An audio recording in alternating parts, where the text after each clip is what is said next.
Bonsoir à tous et bienvenue aux 20h de la télévision du Burkina. Voici les titres. Fin de l'aventure pour 248 Burkinabés rapatriés de la Guinée-Conakry. Ils sont arrivés hier à Bobo-Dioulasso à bord de 4 cars de transport. Motif de leur expulsion, exploitation illégale de l'or. À la une également, les félicitations des ambassadeurs d'Égypte et d'Arabie Saoudite au président du Faso nouvellement élu. Les deux diplomates ont été reçus par Roch-Marc Christian Kaboré cet après-midi au siège du MPP. Et puis, le Front national de Marine Le Pen a remporté le premier tour des élections régionales en France avec 30% des suffrages. La gauche et la droite cherchent des stratégies pour empêcher la victoire du FN au second tour. Ils avaient migré en Guinée pour faire fortune. L'aventure s'est achevée plus tôt que prévu. 248 Burkinabés rapatriés de la Guinée-Conakry ont été accueillis hier à Bobo-Dioulasso par les autorités régionales et la Croix-Rouge.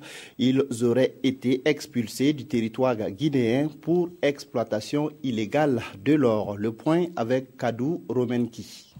Autour de 18h20 que les rapatriés sont arrivés au stade Wobi de Bobo-Dioulasso. À bord de 4 cars, ils sont arrivés sains et saufs.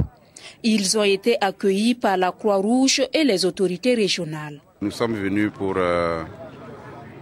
accueillir les rapatriés et faire, comment on appelle ça, donner un petit subside pour qu'ils puissent grignoter quelque chose. Ils sont au nombre de 248 et officiellement, il semble qu'il y a certains qui sont... Les 248 ne sont pas venus jusqu'à Bobo ici puisque certains ont dû réintégrer leur famille. Je crois qu'il y a 16 je crois, qui ne sont pas venus, ou 14 ou 16 qui ne sont pas venus. Et sinon tout le reste, il y a une partie qui va rester dans les hauts bassins. Et l'autre partie va remonter sur Ouagadougou pour qu'au niveau du CONASUR, ils puissent les convoyer vers leur province d'origine. Ils ont été expatriés de la Guinée-Conakry pour, semble-t-il, exploitation illégale de l'or. De nouveaux modules seront intégrés dans la formation des élèves policiers. Ces modules concernent la réglementation frontalière, l'accueil et la gestion de l'information aux frontières. Des représentants de l'Organisation internationale pour la migration et de la police nationale se sont donné rendez-vous ce matin à Kombisiri pour valider ces modules. Le point avec Moussa Ouedraogo et Draman Guéné. Le contrôle des 3192 km de frontières burkinabè se perfectionne ici à Kombisiri. Au cours de cet atelier organisé par l'Organisation internationale pour les migrations, ces acteurs de la sécurité sont appelés à développer des modules de formation sur la gestion des frontières au profit de la police nationale. Il y a un module qui porte sur la fraude documentaire, un module qui porte également sur la criminalité transfrontalière, un troisième module qui porte sur la gestion d'un poste frontière, un quatrième module qui va porter sur les meilleures pratiques au niveau donc des postes frontières. Et tout cet ensemble vise à renforcer une fois de plus les capacités des agents qui sont affectés aux frontières terrestres du Burkina Faso et également aériennes. Les conclusions de cet atelier sont fortement attendues au niveau de la police des frontières. Leurs écoles de formation sont prêtes à adapter leur curricula à ces modules. Tous les responsables experts policiers qui sont là et qui sont impliqués également dans les formations des écoles de police, ils vont se faire siennes les décisions ou se faire siens les modules qu'ils vont bien entendu dupliquer au niveau des forces de police qui sont en formation. Cet atelier entre dans le cadre du projet Gestion coordonnée des frontières au Mali, au Niger, en Mauritanie et au Burkina, initié par l'Organisation internationale pour les migrations. Un projet financé par le Japon à hauteur de 900 millions de francs CFA. Le président nouvellement élu du Burkina Faso, Roch-Marc Christian Kaboré, a reçu les félicitations des ambassadeurs d'Égypte et d'Arabie Saoudite au Burkina Faso.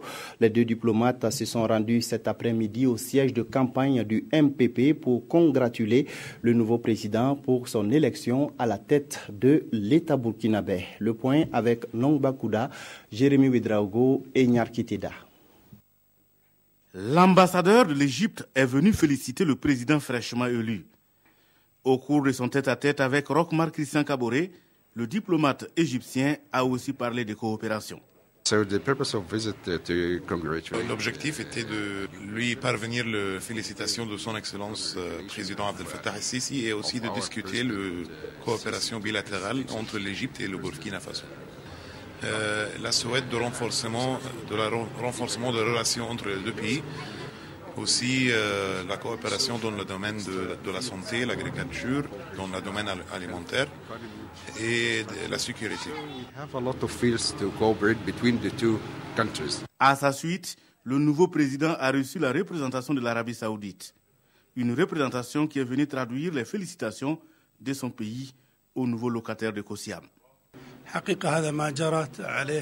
est venu rencontrer le ministre Rocco Kaboré pour les féliciter d'abord et lui souhaiter du succès, aussi pour renouveler les engagements de l'Arabie Saoudite à appuyer le Burkina Faso dans le mandat qui vient. Le diplomate a également échangé sur les accords qui lient le peuple d'Arabie Saoudite à celui du Burkina. Au menu des échanges, le diplomate saoudien a également salué la maturité du peuple burkinabé. Après avoir participé à la surveillance des élections couplées, la coalition des associations et mouvements citoyens pour l'accompagnement de la transparence et les réformes a fait le point de sa mission d'observation. Selon les responsables du CTR, la coalition a atteint ses objectifs malgré la faiblesse des moyens dont elle a disposé. Le point avec Karim Ilboudo et Moumouni Baro. Une semaine après les élections présidentielles et législatives, la mission d'observation électorale de la coalition des associations et mouvements citoyens pour l'accompagnement de la transition et les réformes CTR a rendu public son rapport au cours d'une conférence de presse. La CTR a pu être présente dans les 7 arrondissements de la commune de Bobo-Dioulasso, 3 localités dans la province du Houé, 8 dans la province du Tuy et 6 au Kénédougou. Au titre des bureaux de vote, il faut préciser que c'est au total 275 bureaux de vote dans la seule ville de Bobo, 16 dans le Tuy, 6 et 12, soit 309 bureaux de vote qui ont été visités par les observateurs de la CTR. Le jour des élections, la coalition a relevé quelques imperfections dans le processus électoral qui, du reste, n'entacheraient pas la crédibilité de ces scrutins. Les élections se sont déroulées tout à fait normalement, malgré certaines difficultés mineures liées à l'application des réformes au système de vote et à certains actes de violence qui n'ont en rien compromis le déroulement du vote. Comme perspective, la CTR compte poursuivre le processus de mobilisation des ressources financières et matérielles pour une participation accrue lors des municipales à venir. Les assises criminelles de la Cour d'appel de Bobo-Dioulasso ont débuté ce matin à Nouna. 8 dossiers impliquant 12 prévenus seront examinés. Les peines encourues par les inculpés vont de 11 jours à la peine capitale. Yves Rwamba, Siriki Milogo. Siégeant à Nouna, dans la province de la Kossi pour la première fois au titre de l'année 2015, la chambre criminelle de la Cour d'appel de Bobo-Dioulasso statuera sur 8 dossiers impliquant 12 personnes. Ces dossiers vont se plancher sur des faits reprochés sur 12 accusés et les infractions à traiter sont essentiellement des infractions des crimes de sang. Il s'agit notamment des assassinats, de meurtres, de coups mortels. Il y a également des crimes de viol, d'enlèvement et de séquestration. Des infractions commises entre 1995 et 2005. Et selon la gravité des chefs d'accusation, les prévenus encourent diverses peines. Pour l'ensemble des crimes, puisque nous avons là-dedans, j'ai oublié de citer une des infractions, il y a des faits également de nature délictuelle. Donc si on met le tout ensemble, les peines vont de 11 jours selon la loi à la peine de mort, pour l'assassinat surtout. Des peines qui devraient dissuader d'éventuels citoyens à poser des actes répréhensibles. C'est également la contribution de la justice à la construction d'un État de droit. À l'heure du tout numérique, le Burkina Faso s'achemine vers la valorisation des données des secteurs de l'agriculture, de l'eau et de l'assainissement sur la toile. Des réflexions sont en cours pour déterminer les procédures et les types de données à mettre à disposition du public. Isaka Ouedraogo, Olopoda. Des données concernant l'agriculture, l'eau et l'assainissement seront bientôt disponibles sur la toile. Ainsi en a décidé le gouvernement qui ambitionne mettre à disposition du public ces données non sensibles à travers Burkina Open Data Initiative. La question de l'agriculture, de la maîtrise de l'eau et de l'assainissement est une question fondamentale dans notre pays. Voilà pourquoi ce matin nous avons souhaité réunir les différents acteurs du secteur afin de pouvoir les encourager à libérer les données qu'ils ont à leur niveau et voir comment ces données pourraient être exploitées pour créer des services à valeur ajoutée. Les questions de la pluviométrie, de la cartographie des points d'eau et de la situation des terres sont une bataille à gagner. Et rendre publiques les données des secteurs vitaux comme l'agriculture et l'eau est aujourd'hui un devoir de transparence et de redevabilité pour les gouvernants. L'accès à ces données est primordial pour les exploitants agricoles car elle leur permet de modifier leur façon de gérer leurs exploitations. Par exemple, les données peuvent aider les exploitants à mieux comprendre les menaces de la sécheresse ou à décider de ce qu'ils vont produire ou à quel endroit, par exemple, envoyer les troupeaux pour le pâturage. De cette rencontre sont attendues des propositions en vue de promouvoir l'ouverture des données pour l'agriculture, l'eau et l'assainissement. L'ambition est de booster le développement socio-économique du Burkina Faso. Le programme d'éducation et de formation des populations pastorales en zone frontalière évalue après 2 ans de mise en œuvre ces actions. L'objectif de ce programme est de permettre aux éleveurs transhumants d'accéder à une éducation de qualité. En 2 ans, le programme a permis de former plus de 10 000 transhumants. Roger Kam, Moumouni Soubeiga. En 2 années d'activité, plus de 10 000 éleveurs transhumants ont bénéficié d'une formation initiée par l'association Andal et Pinal, Savoir pour s'éveiller en langue nationale Fulfulde. C'est une formation adaptée aux communautés pastorales et conduite dans le cadre du programme PREP, le programme d'éducation et formation des populations pastorales en zone frontalière. Ils se déplacent entre les pays. Et il fallait, coûte que coûte, malgré leur mouvement là, il faut arriver à les faire suivre un programme d'éducation. Si on ne connaît pas les textes à travers même la transhumance, ça cause des problèmes. Les bénéficiaires sont des éleveurs transhumants âgés d'au moins 15 ans. La formation s'est déroulée dans 24 centres et vise à permettre aux bénéficiaires d'accéder à un système éducatif favorisant leur développement économique. Le projet est une très bonne chose parce que dans le cadre de l'éducation en général et de l'alphabétisation des populations, on a besoin d'aller vers les groupes spécifiques. Mieux on va les cibler et mieux on pourra résoudre leurs problèmes. Le programme PREP est intervenu dans 5 zones frontalières d'Afrique de l'Ouest. Au terme de 2 années de mise en œuvre, il est question pour les acteurs de présenter les résultats atteints et de renforcer le plaidoyer pour une plus grande prise en compte de l'éducation des populations pastorales dans les politiques éducatives. En plus des repas offerts dans les cantines, les élèves de la région du Sahel auront droit à un dessert, notamment du yaourt. Le projet de distribution de yaourt dans les cantines scolaires de la région a été lancé ce 3 décembre à l'école primaire de Kampiti, un village situé à 5 km de Doré. Le compte-rendu est signé Martin Ouedraogo et Joseph Bambara.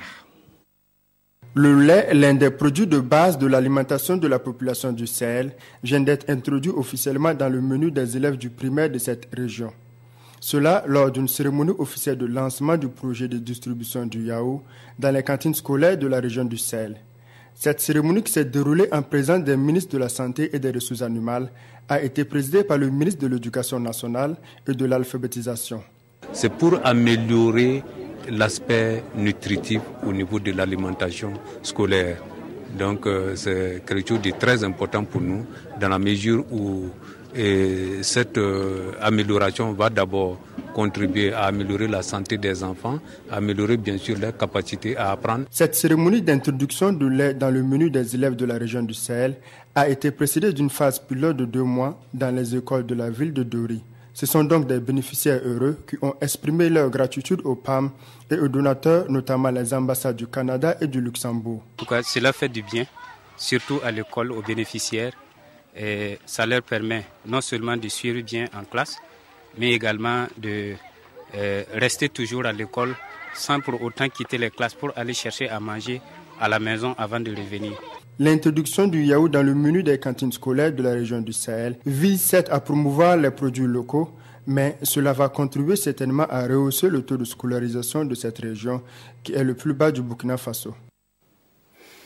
Des représentants de la Banque mondiale et du ministère des Ressources animales ont visité ce week-end les localités ayant bénéficié d'un soutien financier pour la réhabilitation des fourrages et l'acquisition de broyeurs d'aliments pour bétail. À l'issue de la visite, les représentants des 2 entités se sont dit satisfaits du travail abattu sur le terrain. Le point avec David Bambara et Abdul Rasmane Zongo.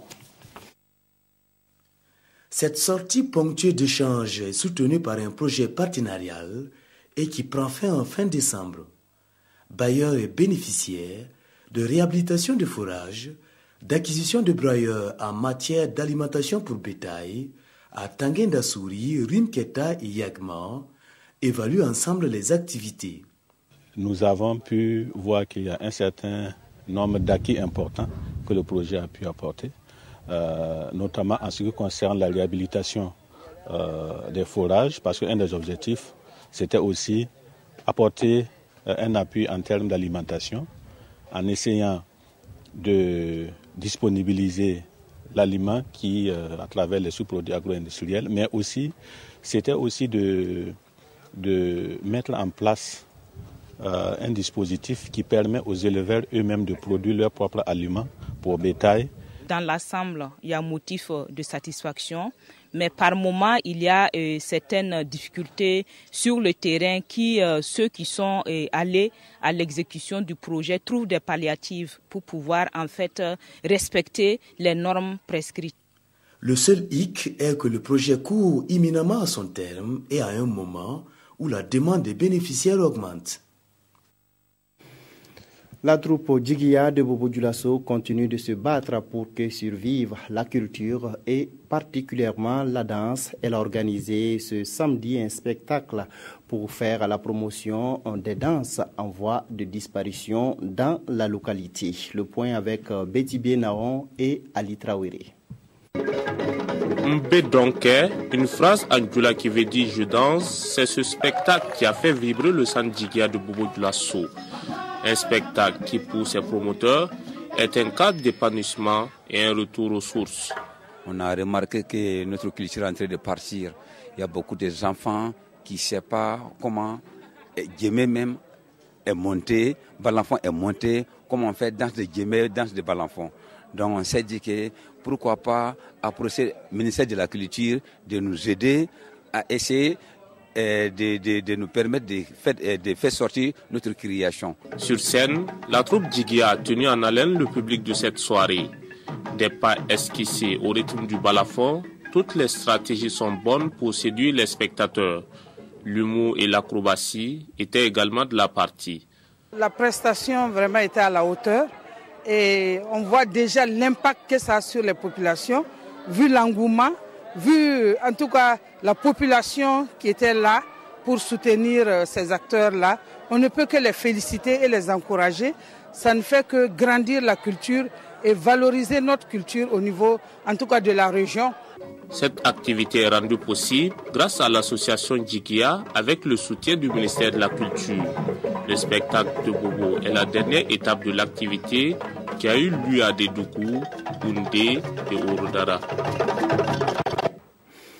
L'inculpation du général Gilbert Diendéré dans le dossier Thomas Sankara, le projet de construction de l'échangeur du Nord et la dernière conférence de presse du MPP sont les principaux sujets traités par les quotidiens, lus pour nous par Abdul Rasmane Zongo.